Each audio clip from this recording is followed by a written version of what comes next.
I had my children on the floor. I was on my favourite blanket that my grandmother gave me on the floor like a cat.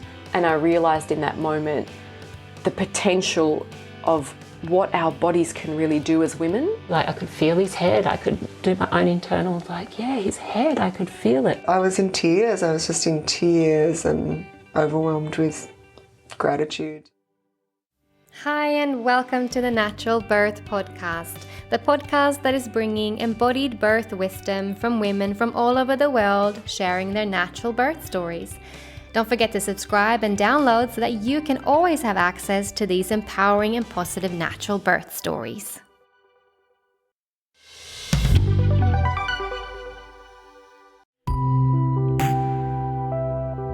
Hi, my name is Anna and I am the Natural Birth Podcast host.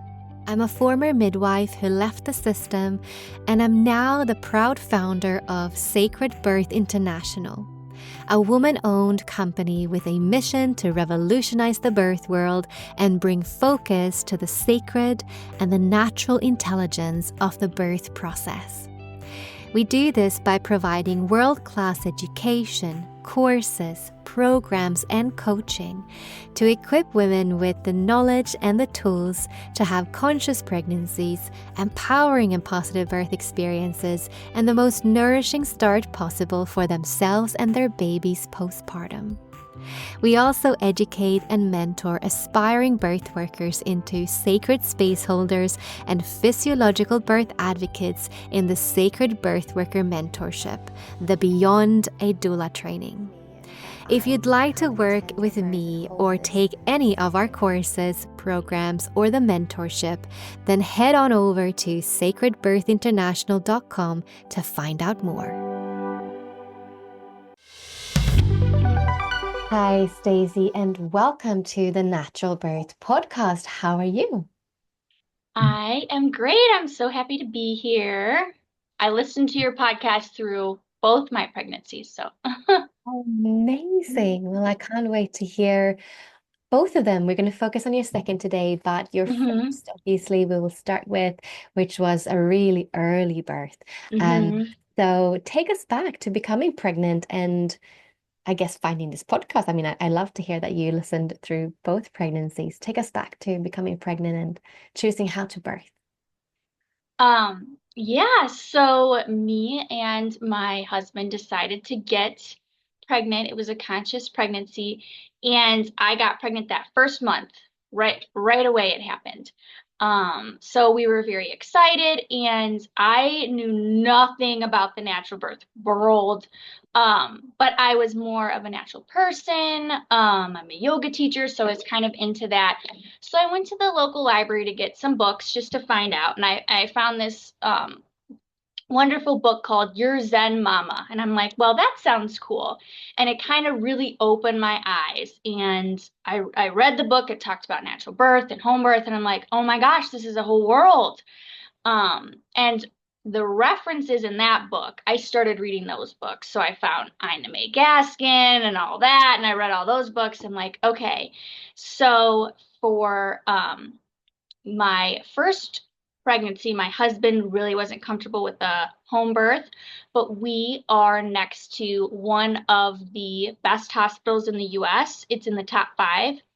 And they actually have a birth center in the hospital, kind of like a natural birth floor where they have big tubs. It's midwives only. So I thought, okay, this will be a good compromise. I'll do that. And I became a midwife patient. And what that means in this hospital system is, you don't get to choose which midwife you have for your birth. You can go to the same one through the pregnancy, but whoever is on call, you get.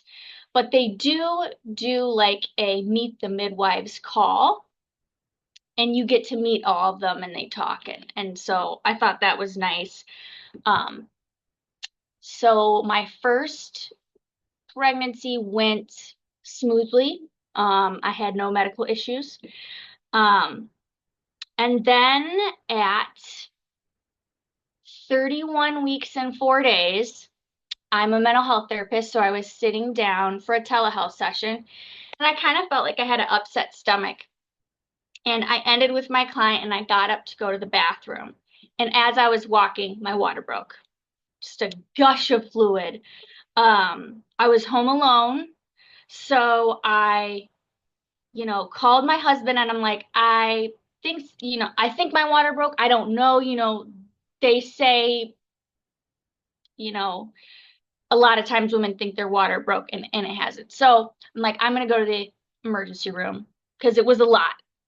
And so I drove myself there. It was 5 minutes away. And I get there and they get me back right away. And they're like, is anyone with you? And I'm like, no. And they're like, I think you should call someone. So I called my husband and he came up. And after about an hour, I started contracting. And then I was kind of in the hospital system. And everyone was very sweet and very nice and kind. And I had a good experience, but it wasn't the birth I wanted. And, I didn't hire a doula because I thought I was going to be a midwife patient and I would be on this floor. And I wasn't. So we kind of had no idea what was going on. The ER I went to had no attached hospital, so I had to be transferred in an ambulance.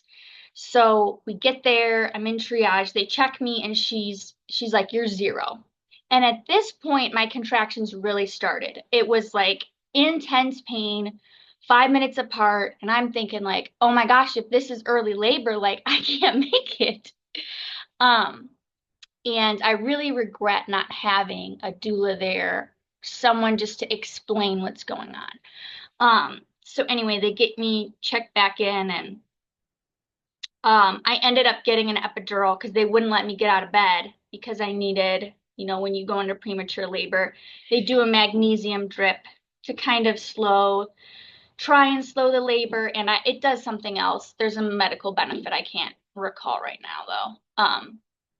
But anyway, they didn't let me get out of bed and it was my first birth. I'm sure if I had a doula there, we might have been able to push and maybe get up on the ball or something, or get in the shower. But we didn't. So I was in bed and these contractions were unreal. And here is when I didn't, like I've heard this before, but it didn't really click that once your water breaks and you're having contractions and they're that close, it's a lot more intense. So I'm thinking like, this is early labor and it's going to get more intense. But really, I didn't know like, no, this isn't intense as it's going to get. It's just going to stay this way the whole time. So we're there and I end up getting the epidural because it was just too much. But in about 2 hours from me getting checked in, I progressed from 0 to 5 centimeters. So it was going fast, but they gave me the magnesium drip, which slows everything. The epidural slows everything. So I ended up not giving birth till 24 hours later. They were very good. I don't know if they read my chart and knew I was a midwife patient, but they didn't push me. They didn't come in and say, you're not progressing, blah, blah, blah. They kind of just left me alone. And Well, the reason is that when you're premature, you want to keep the baby in as long as possible. So they wouldn't want you to birth fast. I mean, that's why you got medication to slow things down because you kind of want the baby to stay in as long as possible, especially at around, what was it, 31, 32 weeks. yes, Your baby's lungs are actually not mature. So you probably would have been offered and given steroids to help yes, mature the lungs. And they you did. really want to get in the steroids as long as possible before the baby is born to give the baby the best chance of breathing and having an easier time breathing at birth. So that's why they would have wanted you. And, probably also that is the reason potentially that they, were saying stay on the bed and slow things down, right? Because we know that, I mean, babies will be birthed in all positions, but obviously standing up or being on a ball with gravity potentially would have quickened the pace. And of course, Yeah. when you're that early, you wanna keep the baby in as long as possible, preferably stop labor and keep you probably on bed rest. That would have been the absolute preferred thing, but obviously your baby and your body wanted something different. But at the same time, that's probably the reasons. Mm. Yes, yes. And you reminded me too. So during all this, like we had no idea of any of that, right? So I was asking for the epidural, and the doctor finally came in and she's like, well, we want to keep you pregnant. And I'm like, what are you talking about? Like the baby's coming, like I'm in labor. So I didn't know any of that. And this is again why I wished I would have had a doula, someone there knowledgeable, kind of explaining these things to me. Yeah, and obviously, I mean, that's just something that a doctor or midwife there should have been talking to you about. I mean, Yeah. of course, it's great. I think, and I say to every woman, especially if you're going into hospital, always, always have a Hmm. worker with you that you have hired, that you have employed, that works for you. And I know that there's so much lack of informed consent and just all of that, but that's not how it's supposed to be. You're supposed to get all the Hmm. facts from your care providers, whoever it is. Yeah. Yeah. I think, they probably just, they've been doing this for so long. They assume people know things they don't know. Yeah. And so yes, I had ended up getting the epidural. Things really slowed down. But again, we're kind of thinking like, am I gonna have the baby? Am I not gonna have the baby? Like, what's going on? Um, but they did leave me alone pretty, I should say this, I did forget this part. Before I got the epidural, the nurse didn't say she was worried about the heartbeat, but she was switching me positions a lot, like moving the heart monitor thing. And later when she shift changed, she was giving a report and she said she was kind of nervous about the heart rate, but after I got the epidural, everything slowed. And honestly, what I think it was is my labor was so intense and I was just like writhing around. I think I was messing up the monitor because I was like, they tell you to relax, but it was so intense and I was just laying down. I was just like clenching, and I actually at one point like I was panting, like, and the nurse like was like, close your mouth, you're gonna be sick, you're gonna throw up. And I think like subconsciously I was maybe trying to slow labor because I later read like panting can slow labor. And I'm like, I wonder if my body was just doing that because it was so intense. Um, but once they did the drip and then, the epidural, which they gave me at 5 centimeters, I slept through the night. Everything was fine. Obviously that wasn't what I wanted, but I didn't feel like I had any other resources. And my nurse was very sweet. I don't know if she was a mother, but she was giving like very maiden energy, almost like she didn't really know what to tell me or what to do either. But she was very nice and kind. Um, so then the next day, it's about 4 o'clock, and the doctor in the morning had said, like, I'm not even going to check you. Just let me know if you feel the urge to push. So they pretty much left me alone this whole time. And then I got this like pit in my stomach. Like I just felt like I had a stomach ache. It was so weird. I never got the urge to push. And I kept saying, like, I don't feel well, I don't feel well. And they were really busy at the hospital that day. So it took a while for a doctor to come in. And she finally came in and she was the sweetest doctor ever. And she's like, well, let's check you. And she checked me and she's like, oh, like you're fully dilated +2. Like you're ready to push. So I don't know what that cramp was, but as soon as I started pushing, it felt better. So everybody's different. I guess it was weird. It was like up higher in my stomach. So I'm pushing and I'm having epidural. Oh, I should say this.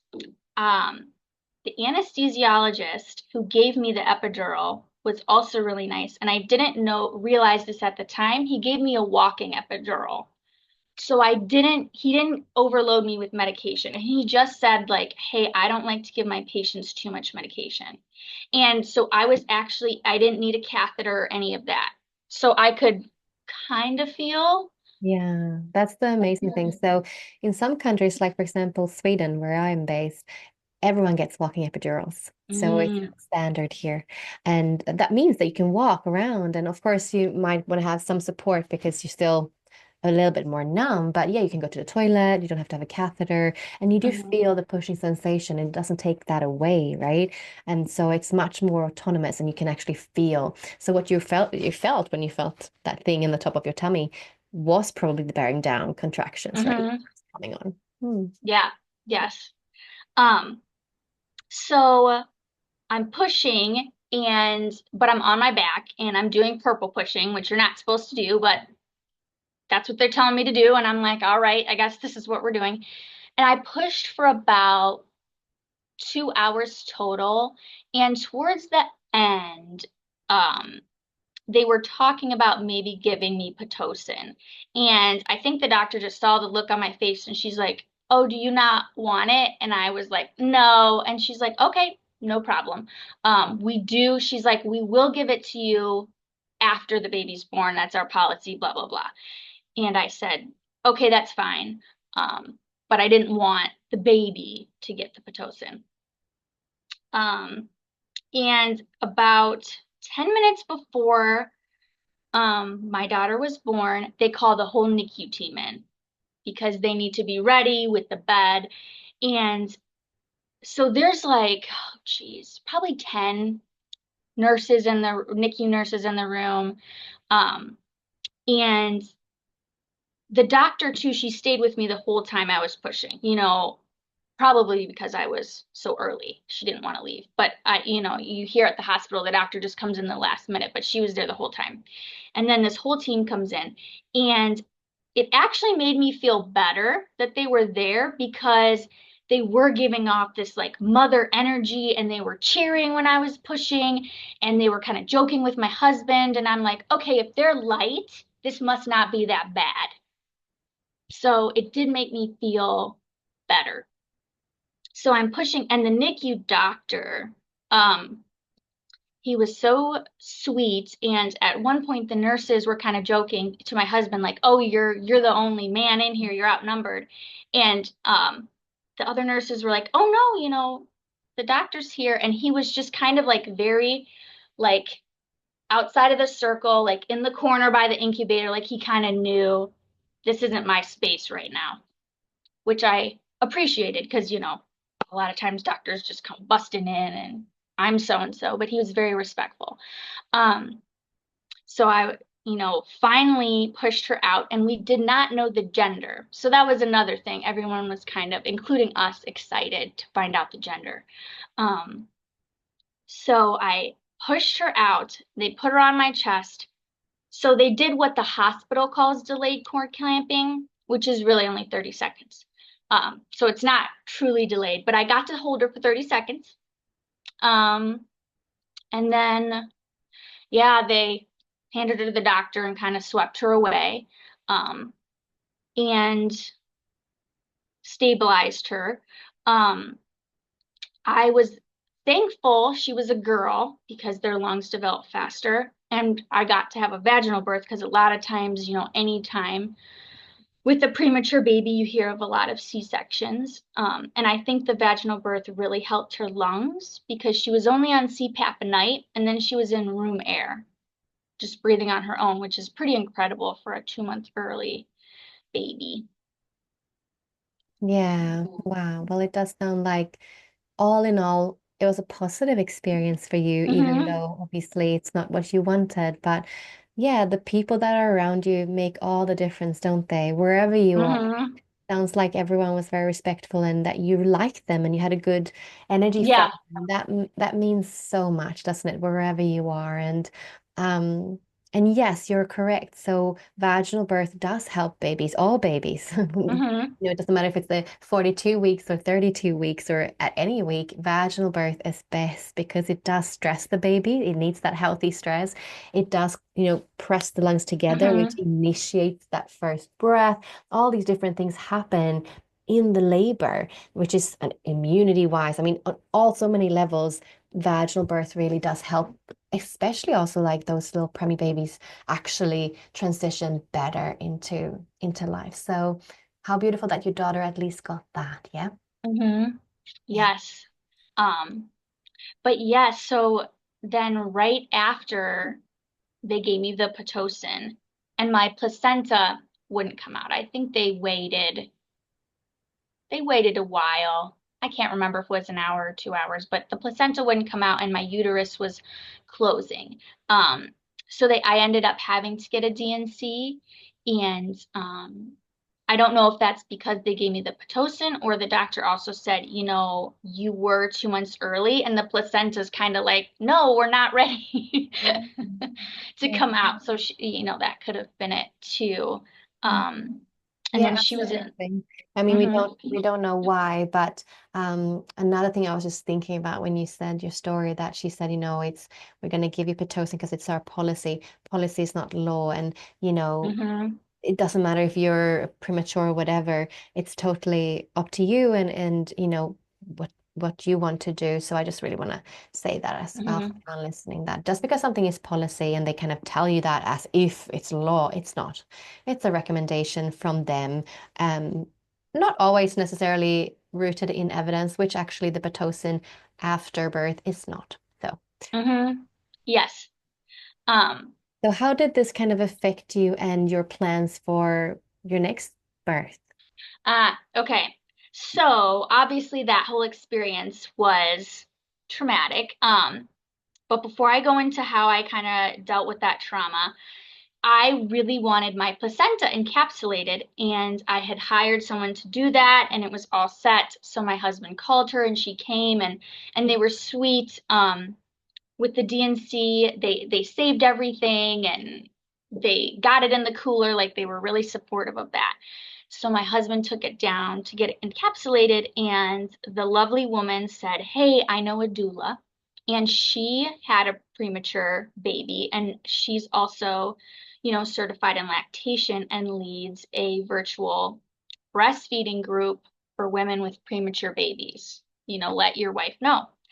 So I joined this group and I met this wonderful doula, and I was part of her group, and she did, very much support me with breastfeeding with my daughter. And this is kind of important because this is how I met my midwife. Is I was having trouble with breastfeeding, and she had come over and she said, "Hey," and oh, also I was part of her. She does a NICU scholarship.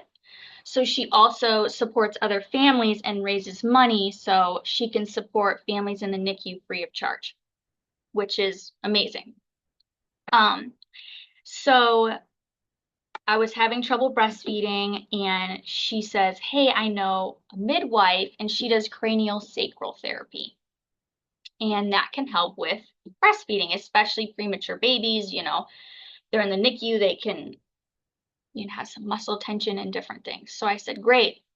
So this woman comes over, this wonderful midwife, and she does cranial sacral therapy, and I'm just like fall in love with her energy. So they both come over together, do this visit, do the therapy, get my daughter breastfeeding, and it was just a great experience. And I had this midwife come over again, I think 2 weeks later to do it again, um, and just really, fell in love with her. So fast forward, once my daughter was about a year, I started going to my own therapy. Like, okay, if I want to have another baby, I got to deal with this. And I did EMDR therapy, which stands for eye movement desensitization and reprocessing. And it's a specific type of therapy that treats trauma, specifically traumatic memories. So I won't go into, I could talk about EMDR therapy forever. But real quick, basically, if they do a brain scan of someone before the therapy, ask them to recall a traumatic memory. It lights up in the emotional brain. After the therapy, same memory, they ask you to recall. It lights up in the neocortex or the thinking brain. So you don't forget the memory, but it completely neutralizes it. So I did this therapy for, the birth and the NICU and kind of all that. And through the therapy, I actually discovered, I need to have I want to have a midwife. And I wanted this midwife who, had come over to my house. I'm like, yeah, I want her there. I wanted the doula there. And if I do have to go into the hospital early, like I'll have these women there explaining things and just advocating for me.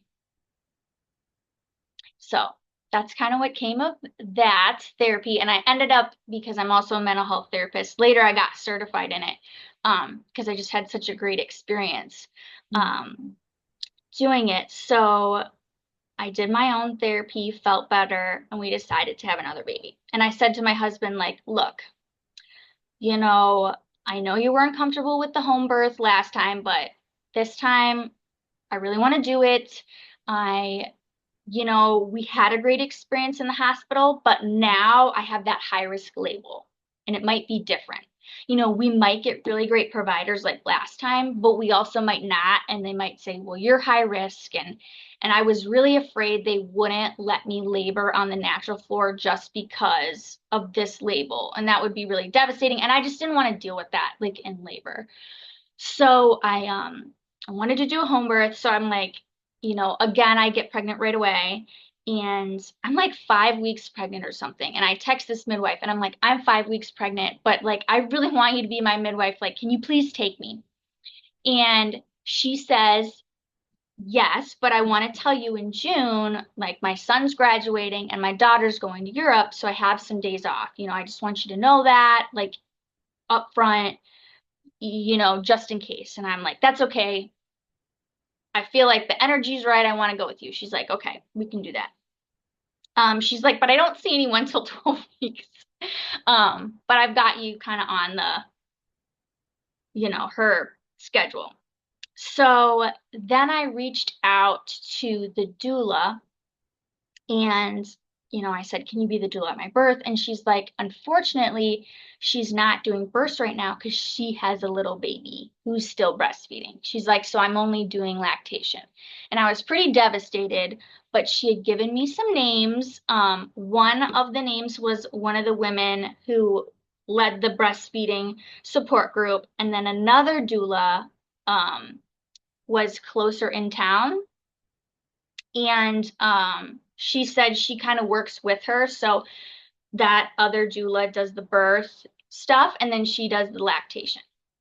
So met both of them on Zoom, and the one who was in town, she was a yoga teacher. She was vegan. I'm vegan as well. It just was like a really good fit, but she didn't have any experience with prematurity. So I'm like, okay, well, let me, go back and I'll talk to the other doula and see, if she can support me in that way. And she says, yes, I can support you. And I'm like, okay, I really want to go with this doula. I'm just afraid if I go into premature labor. And she said, look, if you go into premature labor, I'll try my best to be there. So I'm like, all right, this feels right. So I get her as my doula. So I've got a doula, got a midwife. And I went to the hospital because I wanted to still get the scans and I was planning on continuing to do care because I could have, a premature baby. In my case, it could have been a fluke, but I was still at higher risk nonetheless. So I wanted to kind of be in the system just in case. And so I went there and I saw a midwife there, and it was not a great experience. She was not supportive of home birth, saying it's unsafe, this, that, and the other. You're high risk. You need to meet with high risk doctor. Didn't go well.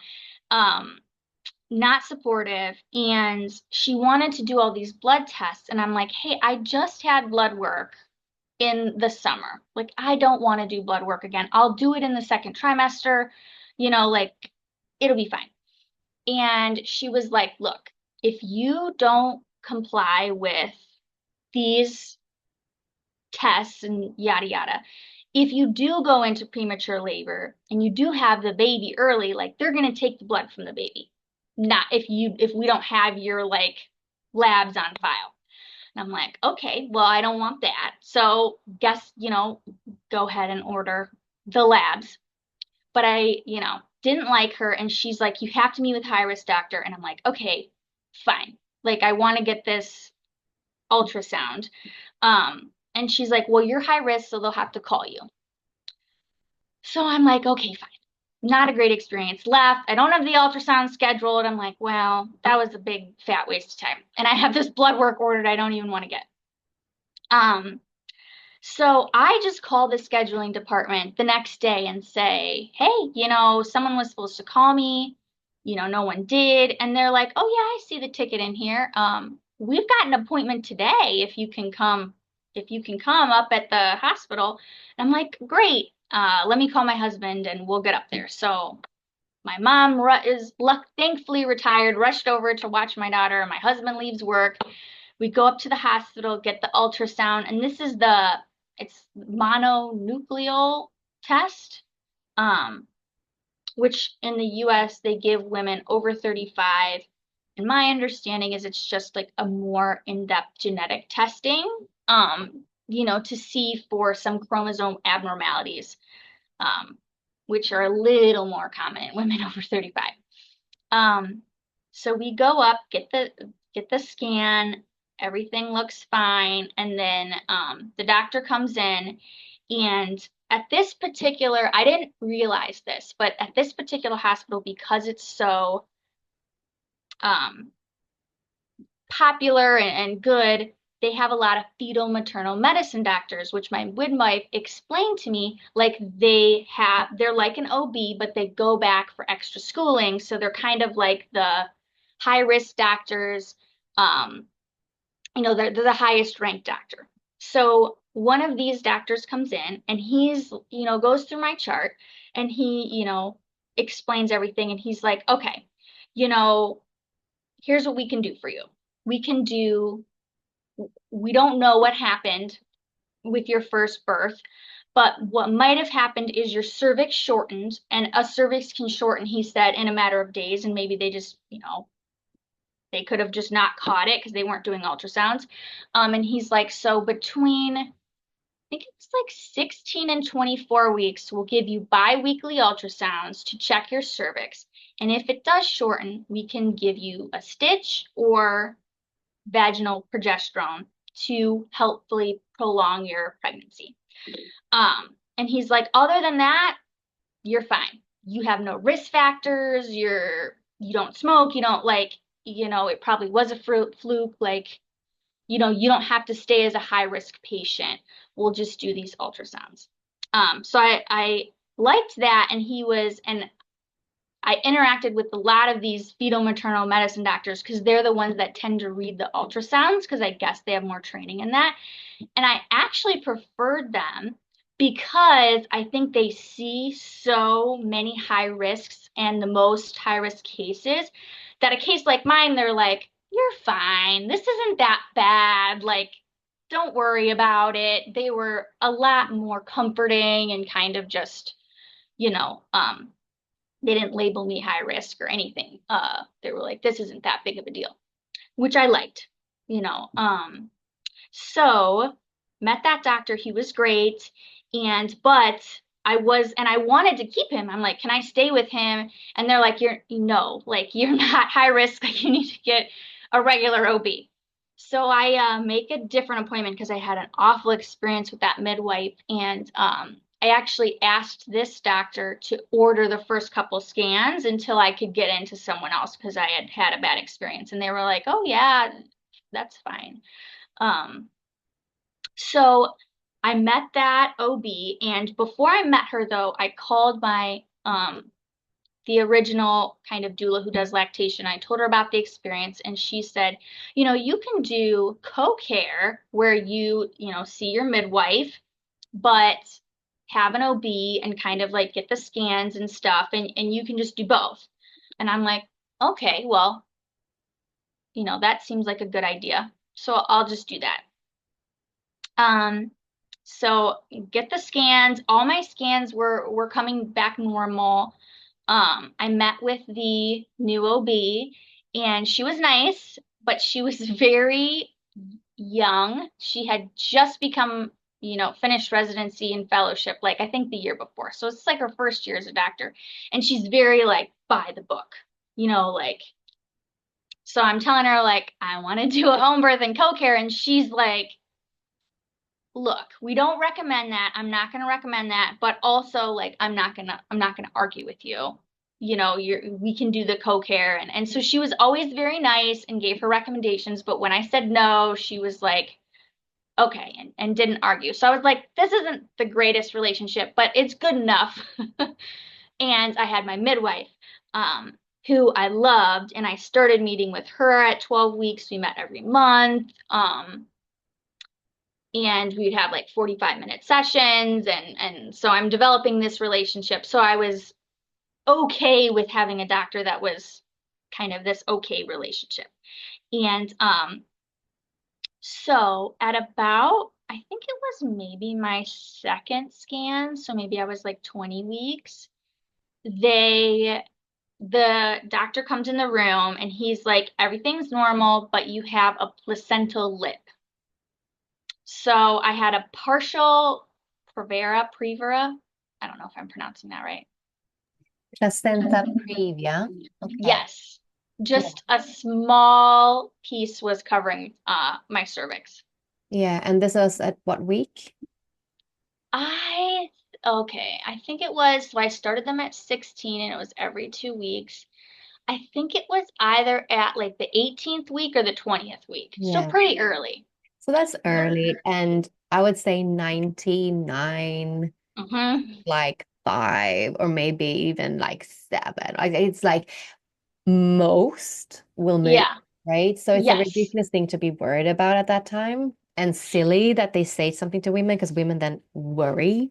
Yes. And this doctor that came in, he was one of the fetal maternal medicine doctors, and he was like, don't worry about it. It'll move. Like, I'm not worried about it. Don't. But I see my OB and she's more by the book and she's like, well, it's got to move this. And so the fetal maternal medicine doctor said 2 centimeters. And then she's saying 3 centimeters because I think she was more on the, wants to be on the safe side or whatever. But anyway, I'm freaking out about it. My midwife's like, look, don't worry. You've never had a C-section. You don't have scarring. She said, I've never had one not move unless it was a complete. And I'm like, okay, trying not to worry about it. But at the end, at 24 weeks is my last ultrasound, and it still had not completely moved. So they're like, you got to come back at 32 weeks. And I'm like, oh my gosh. I really want to pipe in here because for anyone listening, like it won't matter at 34 weeks. You can do it 36 weeks. Like just push that ultrasound. Like the more ultrasounds you have, the more worry, anxiety, and just it doesn't increase. Like the outcome is not going to be better just because you have lots of ultrasounds in pregnancy. Yeah. Right? It's only when the baby comes out. When we talk about ultrasound in general, obviously, here you want to keep an eye on your cervix and, that's a different scenario. But yeah, I just really wanted to pipe up around that. Yes, yes. And it was giving me anxiety. Also, another thing I want to talk about too before I finish that is through this pregnancy, I was consuming all types of podcast materials. I was in my first pregnancy as well, but just like even more trying to learn everything. And I really wanted to do hypnobirthing. And I found a class and reached out, but I couldn't do one of the days. And they weren't willing to do like a makeup or a price discount or anything. So I was like, it just doesn't work out. And then found another doula that could do it. And it was all set up. She was going to come to my house, but then last minute she cancels. And I was like really devastated. I reached out to her and I was like, I had this bad experience in my first pregnancy. I really just want, more tools. So she set me up with another doula. And I was finally able to do hypnobirthing, but I had to do a makeup class. And like, I should have known with all of this that the universe was not wanting me to do hypnobirthing, but I was diehard wanted to do it. So we were supposed to meet them to do a makeup, and she was at a birth, or she had a birth, so we had to reschedule it. And I did end up finally getting to do it, but after, part of it is kind of like practicing the meditations, and I kept getting colds. So I couldn't practice. Like, I think right before I gave birth, I got a cold for 2 weeks. 1 week, or not even a week, a couple days I was better. Then I got another cold for 2 weeks, a couple days, then I got another cold. So I was like, the universe really doesn't want me to do hypnobirthing. Which I'll get to after my labor story, but that's kind of like an important part. So anyway, back to the scans.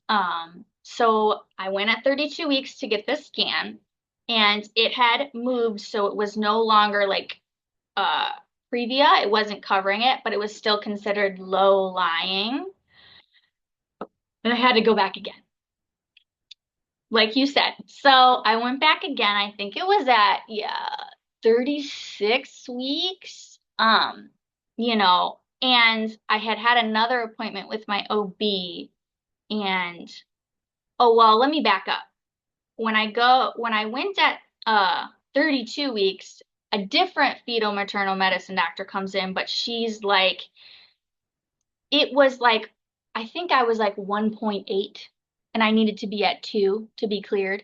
And she said, look, I know you've given birth premature. I've read your chart. Like, you clearly want a natural birth. And she says, if you go into premature labor, it's going to depend on what doctor you get. Some doctors will make you get a C-section. Some will be okay with you're at 1.8 to do a vaginal birth. She's like, but you could hemorrhage. Like, these are the risks. And it kind of depends on who you get. She's like, if it was me, I would let you do a vaginal birth, but I just want to be upfront, which I kind of respected, and was good information to kind of tell my midwife, like, if we do go, you're going to have to push them to let me have one of these fetal maternal medicine doctors to let me labor. And she said, okay, but that we don't know if that's going to happen. So I go back and I saw my OB, and of course, she's like, well, at this point, the recommendation is planned C-section. And I just started laughing. And I'm like, I'm not getting a planned C-section, and she's like, I know, I just have to tell you. And I'm like, okay. And another thing with the OB, they want me to come like every 2 weeks at this point. And in the US, like, this costs money. Like, it's not free. So I wasn't doing that either, which they were kind of giving me a hard time about. I was going every month, but I was seeing my actual midwife every 2 weeks, every week. So I'm like, I don't, she's measuring me, she's helping me. Like, I don't need to come here for you to weigh me and the doctor to give me recommendations I don't want to do. I'm pretty much just here to get the tests and be done with it. So I go back at 34, or maybe, no, it was 36. It was a full month. So I go back at 36 weeks, get that ultrasound, and it had finally moved. It was like 3 centimeters or something. And you're nodding like, yeah, it was going to move the whole time. But I was super just like, over the moon. So at this point, I start to kind of relax. And I went back to see my OB, I think at maybe it was 36, 37 weeks, but they do the last kind of test, which is that strep B or test. And that's the last thing I kind of wanted to get, just because if I did end up in the hospital system, with my first birth, because I was so early, they did make me get antibiotics. And I know we can refuse that, but out of all the things, I knew we were going to have to fight if we went in the hospital system. I didn't want to have to fight about that. I wanted, to fight about things that mattered. So I just wanted it done. So I got it done, and it was negative. And yeah, so at this point, I'm 37 weeks, I'm term, and I'm just like chilling.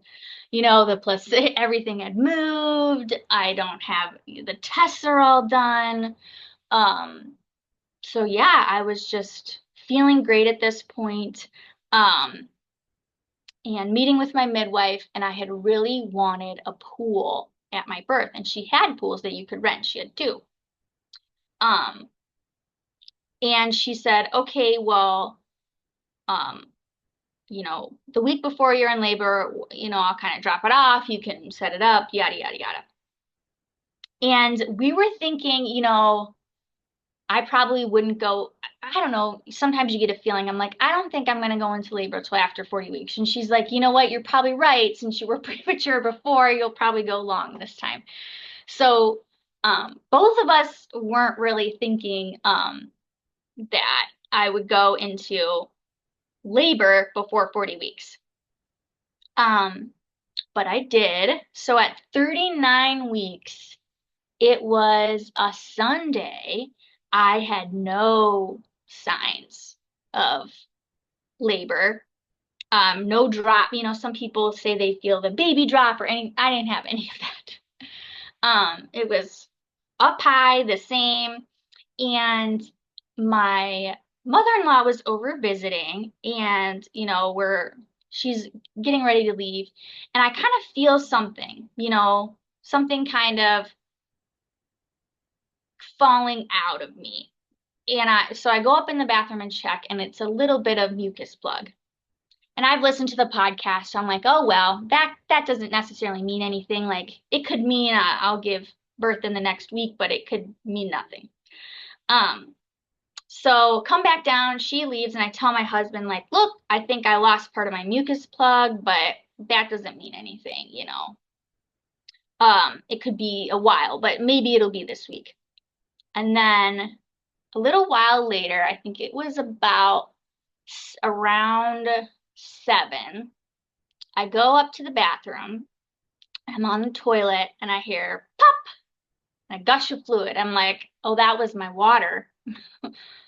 My water broke. So I go, get cleaned up, get a pad, and I go down, and I'm like, my water broke. The baby's coming tonight. So we had already had a chat going with my doula, my midwife, my husband, and then there was a second midwife who I had met at the visit before that was going to be there. So we message in the chat, like, my water broke, it's happening. Well, unbeknownst to me, this was the one night my midwife was supposed to be off because it was her son's graduation. So she's at her house, and she also lived maybe 2 blocks from me. So she was very close to me. So she's at her house. They're celebrating her son's graduation, and my doula, who's friends with her, is also there. So the doula's responding to us. She's like, well, let me know how it progresses. And at about, my contractions started soon after, and about 7:45, I'm like, contractions are starting. They're 5 minutes apart. And it was just like my first labor. They were immediately 5 minutes apart, but they started off as like some period pain. And I'm like, this is going to get real heavy in a couple minutes. So I get everything set up downstairs. We don't have the pool because the person who had it before me, their cat popped it, and she ordered another one, and it was in the mail. So we didn't have a pool. So I set everything up downstairs, and at this point, my husband puts my daughter to sleep, and he comes back down, and he kind of gets emotional, like, can we call the doula? And I'm like, what's going on? And I think, for men, they don't have a baby growing inside them, so it doesn't dawn on them like, oh, I'm going to have another child, and my first won't be my only. So I think he was having some of those feelings. So we, I say, yes, you can call the doula, like, it's happening. And she's like, yeah, I can come over whenever. And I'm like, why don't you just head over? They're 5 minutes apart. They're getting stronger. It's only a matter of time. And she said, okay.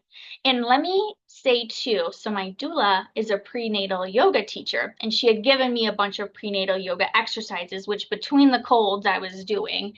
And she also tended to have women who had very fast births. So this is an important part of the story. So she's kind of like, your first birth was fast, you're doing a bunch of yoga, like she's thinking I'm gonna go fast. So by the time she got over maybe about 8, the contractions were so intense.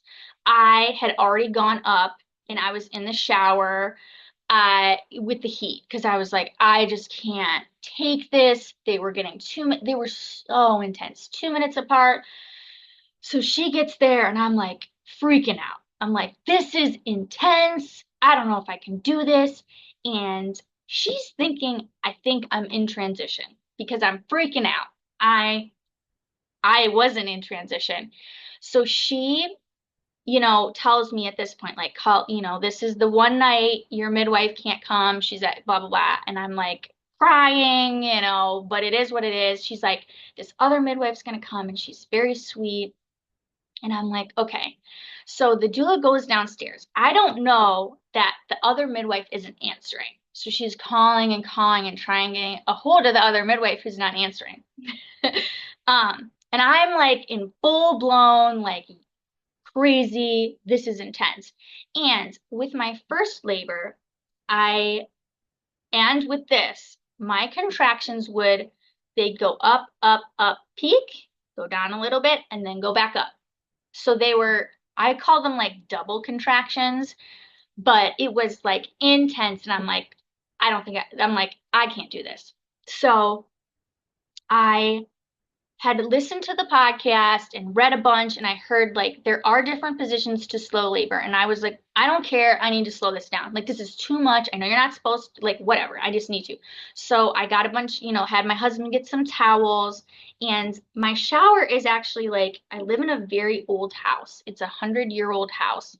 And it's a big cast iron tub with a kind of shower over it.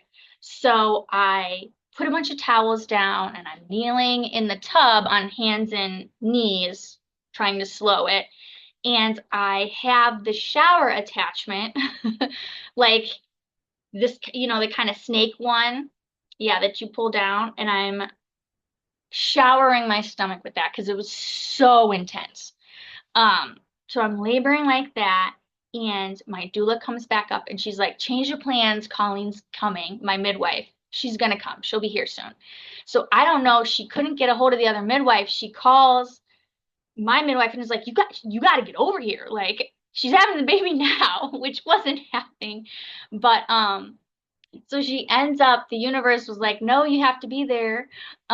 So she comes over and it's around 10:45 that she gets over. So I feel like glad she at least she had some time to celebrate with her family. And she gets over and she comes in with the second midwife. And my bathroom, this is an old house, so it's not very big.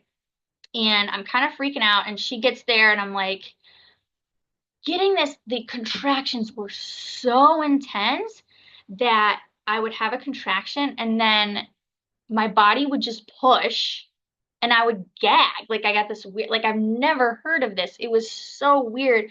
So I'm telling her, like, my body's pushing and I'm like gagging, like I'm gonna puke. Is that okay? And she's like, just do whatever your body's doing. Like, so as soon as she came and I had that relationship with her, also she's had 4 kids, like, and I trust her. So as soon as she was there and was like, chill, I was like, okay, she's not worried. Like, I can chill out. And I'm telling her, like, trying to slow the labor. She's like, just do what your body wants to do. Like, just relax. So I did. And because of this, like, pushing sensation, I kind of felt like, oh, I have to go to the bathroom. So my doula's like, why don't we get you on the toilet and see? So at this point, both the midwives leave the bathroom and they're kind of just, waiting in the house. Which is good because it's kind of weird having 5 people in a small room just watching you labor. And I think they kind of realize that. So they're like, why don't we go out? And I think they also realized too, I wasn't going to have the baby right then because I had gotten into hands and knees and slowed them from 2 minutes to 5 minutes. So I get on the toilet. That's obviously quickening things, you know, and I'm like, I'm not doing this. So I just kind of get off the toilet and we have a bath mat. My husband was in front of me. I get on the bath mat on, like, I'm kind of sitting in like hero's pose. So on my heels, but my legs were spread apart and I was kind of leaning forward. And my feet were close, which I know like closes your pelvis. And it felt much better. I wasn't getting that pushing and that gagging sensation. I mean, the contractions were still very intense, but I could bear them. I'm like, okay, I can do this. Every 5 minutes, it's, you know, at that point I was like, the midwife's here. They're 5 minutes. I'm not getting this weird gagging sense, which pushing gagging thing, which was not feeling good. But I did know from your podcast that if you're pushed too early, that's okay and not to worry about it. So I had that in the back of my mind too. And then the midwife was kind of like, just, it's fine.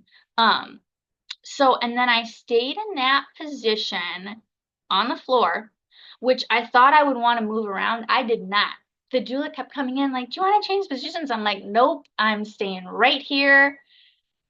This is good for me. And I stayed in that position till around 2 a.m. And she's like, you know, you've been on your hands and knees on the floor. Like, are your wrists hurting? Like, you know, do you want to try and stand up? I'm like, okay. So she gets me standing up and I'm kind of like leaning against the tub and kind of moving. Oh, another thing too, I should say. The only other thing that kind of helped me in labor was like vocal. So I was really kind of getting like low in my voice and making like a grunting noise and like to think that like I sounded like it was, and it was like really like loud and in my throat, but it really, really helped. But I sounded like, I don't know, like a cow in labor or something. Like it was not, it did not sound good, but it was helping. So I was doing that. And so she gets me up and she's like, let's try maybe like more like a noise. So I'm doing that and I'm swaying, and then all of a sudden the contractions pick up again and I'm getting that pushing sensation again. And I'm like, this does not feel good. And it really was kind of hurting my bum, like that pushing. I'm like, this doesn't feel good. And I'm like, you know what? I've been in labor for a while. I'm running a bath. Just big tub in front of me. I'm running a bath, like hopefully it'll help. So I run the bath and I get in and it feels amazing. It's helping with the contractions. It's soothing my bum. I'm like, okay, this is better. But I'm like, how much longer am I going to have to do this? Like, this is intense. And I remember listening to your podcast and a woman on there, her midwife told her to check herself. And I'm like, well, why don't I just try that? You know, what's there to lose? And I reached in and I felt something. And I'm like, oh, there's something there. And I'm like, I feel something. And my husband's like, is it the head? And I'm like, I think it's the water bag, which I don't know why I said that because my water had broken. Like, it wasn't the water bag, it was the head. But the doula comes back and she's like, well, do you want me to have your midwife come up and check you? I'm like, yes. So she comes up, I'm in the tub, and she's like, it's gonna be kind of hard to check you in the tub. Could you get out here on the floor? We can go on the couch. And I said, yeah, but you've got to wait. I'm having a contraction. So got out of the tub. She checks me. And this is the first and only check I had. Because she didn't check me when she got there, which I was glad because with my first, I was closed. But my labor is so intense that I knew it would progress. But I didn't want her to check me and be like, you're 2. And I'm in like full blown labor. Like no one wants to hear that. So this is the only time she checked me and she's like, yep, you're fully dilated. That's the head. You know, if you want to start pushing, you can. which it's interesting because I never felt like these contractions were intense, but and I was getting that weird pushing sensation in different positions, but I never really got what people describe as like, oh, this is the time. Um, oh, I should say this too. I forgot to talk about my transition. So before the doula came back in and got me standing up, I was laboring, and then all of a sudden I'm like, I'm gonna go to sleep. I'm tired. I'm just gonna go to sleep. And the second midwife who had been coming in to check the heart, they were periodically coming in with the Doppler, said, "You want to go lay in bed?" And I'm like, "No, I'm just gonna lay down right here. I'm good." So I just laid down on the bathroom floor, and my husband's like, "Are you sure?" I'm like, "I'm good." And I laid there for 5 minutes, and I think this is when I was in transition. And then all of a sudden, I got this huge contraction. And then that's when the doula came in and said, let's maybe switch positions. So then I'm in the tub, and it's like, she checked me at like 2 a.m. Maybe it was, well, no, it must have been later. It must have been 2:30 by the time I got in the tub, and I start pushing. And then once I start pushing, that weird gagging sensation goes away. So I don't know, maybe it was my body trying to tell me to push. I don't know. But I'm sitting in the tub, and she's like, okay, now I'm kneeling in the tub, and she looks at me and she goes, okay, no surf and turf. And I'm like, surf and turf? What are you talking about? And she's like, no in the water and out of the water. You either have to have the baby in the water or you have to get out of the water. And I'm like, oh, okay. I had heard that before. I know what you're talking about. Yes, we'll stay in the water. And so I'm pushing, and she tells me, she's like, you need to move your feet apart, because I had still had them kind of together. And I'm like, yeah, okay. She's like, you need to give the baby space to come out. So I'm pushing, and she's kind of in there with the flashlight, and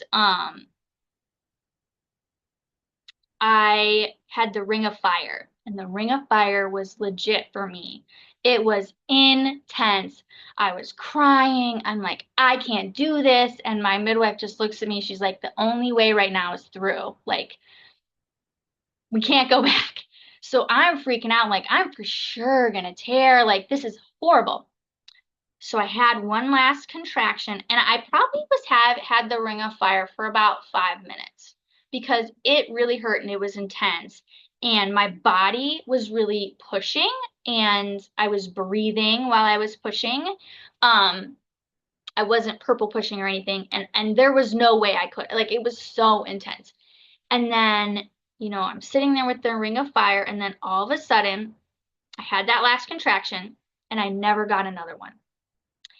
My body just gave this little, like they talk about the fetal ejection reflex, and some women have it very intense. For me, it was just this little, like, boop, and the head was out. And I said to the midwife, the head's out. And she's like, what? Because it was so, she's like, that was so gentle. You didn't even get a contraction. And I'm like, no.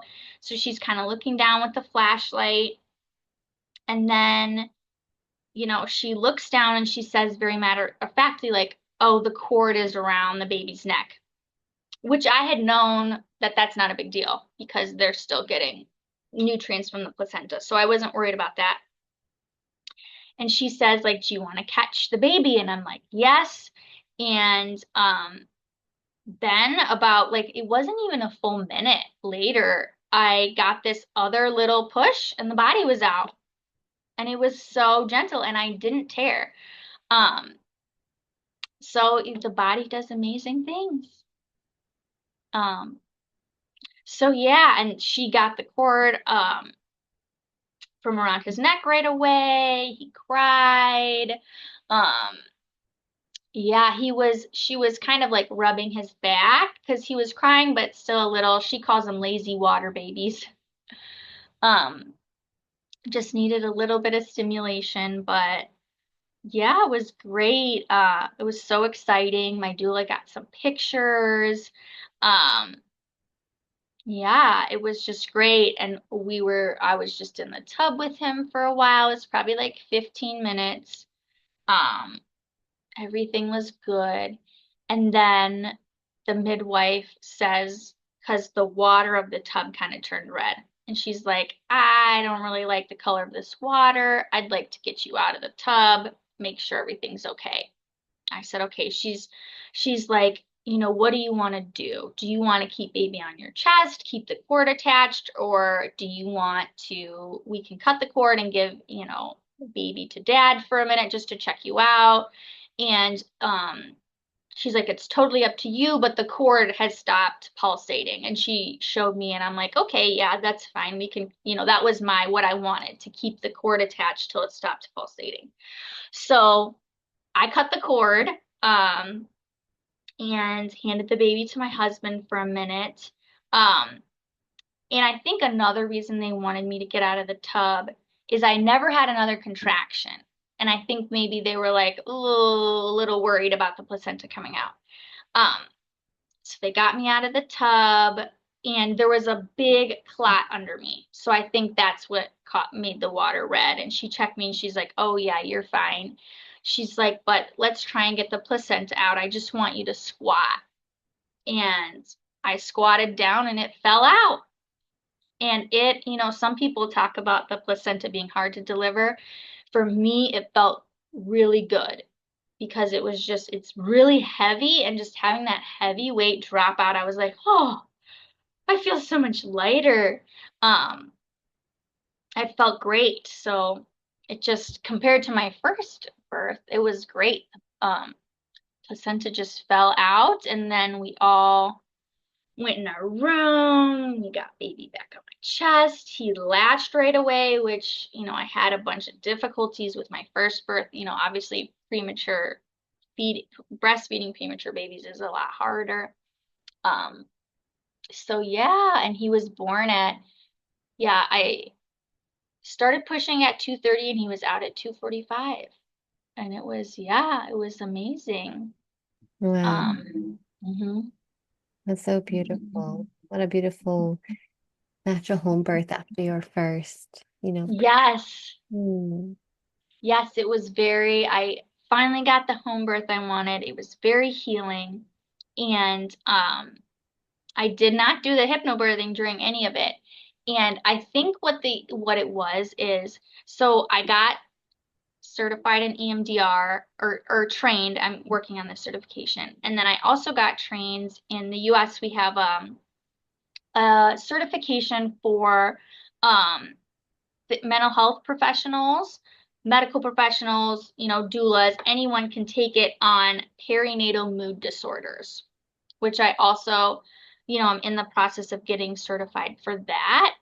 So I think, like, upon reflecting it, why the hypnobirth just wasn't jiving is like, and because my contractions were so painful, that it was kind of maybe the universe's way of helping me be able to relate to a lot of women and a lot of different experiences. Like, I think maybe if I had had this, meditative experience, and it was, I was in hypnosis the whole time, maybe I wouldn't perhaps be able to relate to women who've had harder stories. So I just think, maybe that's the reason why it just didn't work out for me. Well, it sounds like you actually were really helped by using sound. And Mhm. that's something that, because that's not a part of hypnobirthing. Mhm. And a lot of women I talk to, because I do, birth debriefing and obviously this podcast, and I work with a lot of women. There's a lot of women who take hypnobirthing and then feel like they failed because they roared their baby out, they swore their baby out, Mm. they were wild. And that's the thing with labor and birth. I mean, it can be one tool, but it should definitely not be kind of your only tool and what you strive for. And if you can't keep quiet and meditate or hypnobirth your way through birthing, doesn't mean you Yeah. failed. And there's power in sounding. Actually, a lot of women feel Mhm. like it's a very much a reclaiming of their voice, using it powerfully in birth. I mean, so yeah, I'm not the hypnobirthing is just this thing that everyone go, oh, I did hypnobirthing, and I'm just because I know the other side of it, I always Yeah. question a little bit about that, because I'm not against visualization or hypnosis. Mhm. consultation. Actually, I really encourage it, and it's a part of my natural birth course. I actually have a bit of a training in hypnobirthing as a midwife, because there was just my manager at one hospital I worked at was a hypnobirthing teacher. And so I know some of that, but I don't want women to rely on that and think that that's gonna be their only tool, because maybe if it doesn't work out, it could do the Yeah. opposite. It can make you feel like you failed. Yes, exactly. And it's interesting how different well, there are similarities between my births, but still how different every birth is, and things I thought I thought, I'm a very movement-based person, kinesthetic learner. I was going to want to move a lot, and I didn't want to move at all. Yeah. So it's like you said, and I meditate a lot and do yoga in my personal life, and the hypnobirthing just wasn't, meant to be. So you're right, and it's always good to have a lot of tools Yeah. and to listen to a lot of people's stories, because you don't know what's going to help. And then you try something and you're like, oh my gosh, and it really helped, like making that guttural noise. Like it helped the contraction lessen. They do say there is a connection between like your lip, Oh, yeah. mouth and pelvic floor. Exactly. Yes, it very much is. And I mean, sounding, it opens when you open the throat and you open the mouth, you open the vagina. You actually go Yes. in the cervix. So, um, yeah. So I think there's much value to be gained in actually accessing your voice, which actually a lot of women need to practice. I mean, I work a lot with clients like that we talk about, how do you feel about sounding and being loud in labor? And a lot of women go like, oh, that feels intimidating or scary, or I feel shameful around that, and so practicing in pregnancy to sigh, to sound, to use sound, to sing, all these things help to access that in labor, because Yeah. you want to be free to follow your instincts, whether that is to turn within or vocalize out, or, whatever it is. Yeah, Beautiful. So if you had a first-time mama in front of you right now who's about to have her first baby, and she really wants to have a natural and empowering birth experience, what advice and pearls of wisdoms would you give to her? Well, number one, I would hire a doula. Doulas are amazing. But going along with this, and this is especially true in the US where none of these services are free. In my first pregnancy, I really wanted to save money. And then in my second pregnancy, I'm like, you know what? I'm going to be pregnant twice in my life. I just want 2 kids. And I think I can allocate some money to this. Like, this is important. So I think really kind of considering that, and just, you're only going to have this experience unless you want 7 kids, but for most of us, you're only going to have this experience 1 to 3 times. So, what it is worth it. A lot of women, I think, tend to not like to spend money on themselves or do things for themselves. But I think, for me, that really helped my second pregnancy. I did it all. I took hypnobirthing classes, but I also did acupuncture. I did pelvic floor therapy. I did everything. I did prenatal massage, prenatal yoga, and I'm like, this is my last experience, and I'm just gonna do it all. So I would say that, and then the other advice I would give is just consume information, because you do not know what's gonna work for you in labor, and a lot of things I had heard in the podcast really helped me, like, oh, remember, this person had this experience and this person had this experience. And it was crazy too. I forgot to mention this. So I was listening to your podcast one day, and it was when I was worried all about my low-lying placenta and I had a premature birth. And there was a woman on there that had a premature birth who spoke. And then the next podcast was a woman on there with a low-lying placenta. And I was like, and both of them, worked out. So I'm like, this is the universe trying to tell me, just relax, everything's going to work out. But I would say just consuming information, find out everything you can, and tools. Two, the last thing, one thing that I didn't really get is that if your water breaks, your contractions will be very intense, but your labor will be quicker. My labor was 7 hours start to finish. And then I think it was like really intense, that part, for like 5.5. which is a pretty short amount of time. So anyone, if you're having those intense contractions, just remember, like, it will probably be shorter. That probably would have helped me get through the first time. I thought it was going to be like that forever. Yeah, well, it can really be all kinds of different scenarios when your waters break. Sometimes you don't go into labor for 3 or 4 days, as well Yes. as everything in between. So, but if your waters break and you do start contracting, Yeah. that is usually the case that, you will birth, not necessarily really quick, but yeah, it's a good sign because there's no cushioning. There's no Yes. cushioning, and Uh-huh. just head straight on the cervix. If it's not a breech, obviously, then that looks different too. Anyways, yeah, beautiful advice. I love that. Thank you so much for wanting to share your beautiful birth stories with us. Yeah. Thank you. Thank you for listening. If you love this podcast, then please consider sharing it, leave a review, or make a contribution on our Patreon page. And if you want to connect on social media, then find the podcast on Instagram as The Natural Birth Podcast. Thank you for listening.